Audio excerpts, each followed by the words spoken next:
Dzied dzircenītis aizkrāsnē, nāc bērniņ mātei auzotē, ak, neprasī nav maizītes, skats, kad tur laukā zvaigznītes. Pētījumi rāda, ka tikai 15% cilvēku dišķibeli spēj uztvert kā izaicinājumu un iespēju laiku. Pārējiem 85% krīze un iespējamā palikšana bez darba iedveš šausmas.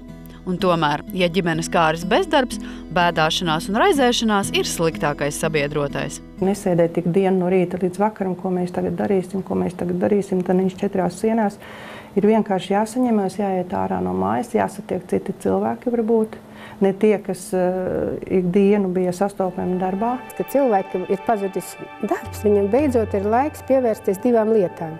Pirmkārt, pievērsties kaut kādām mācībām, ja ir kaut kādas iespējas, un otrkārt uzlabot savus resursus, respektīvi, piemēram, tur no rīta vingrot, tur kaut kādas procedūras, lai viņam uzlabojās tā veselība.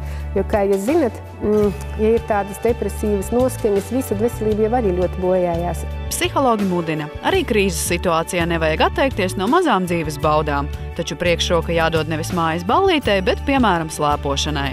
Tava galva tobrīd ir brīva, un tu slēpojot vari domāt, un šīs atklāsmes spontānās un šis risinājums neatnāk tad, kad tu sēdi pie galda un kaut kā tiešām ļoti esi uz to iecentrējies. Šis risinājums kādreiz atnāk pats no sevis. Sarunas un vēlreiz sarunas, gan ar draugiem, paziņām un attāliem lauku radiem, gan arī pašam ar sevi. Ko es gribētu darīt tālāk? Bet tikai nepalikt savās cienās, tādā ikdienas situācijā. Tas nav risinājums. Nevajag baidīties. Un vispār, ja ir bezdarbs, ir jāiet ārā katru dienu, vismaz 1 stundiņu ir jāiziet cilvēkos. Un ar kādu ir jāsatiekas, ar kādu ir jāparunājas. Kaut vai tas ir pie avīžu ielas pie 6 cilvēku. Bieži vien cilvēkiem ir kaut kādi sapņi, kurus viņš tā arī nav sācis piepildīt. Aiz visādiem tur apsvērumiem. Piemēram, tur tas naudu nenesīs, vai tur mamma tur neļāva to studēt, vai iet tur strādāt, vai vēl kaut kā.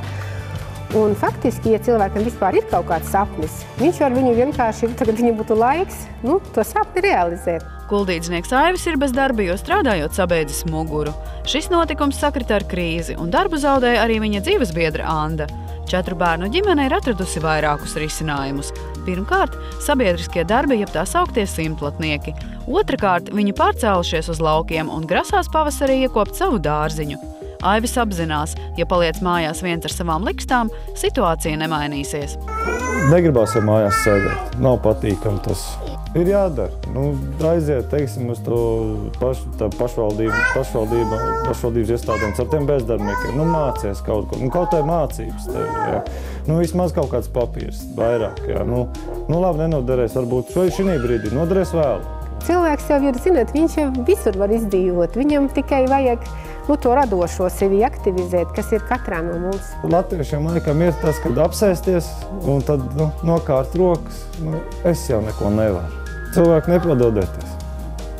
Tā ir. Un vēl, ja jūsu ģimenē kāds palicis bez darba, nevajag līdzjūtīgi vaimanāt.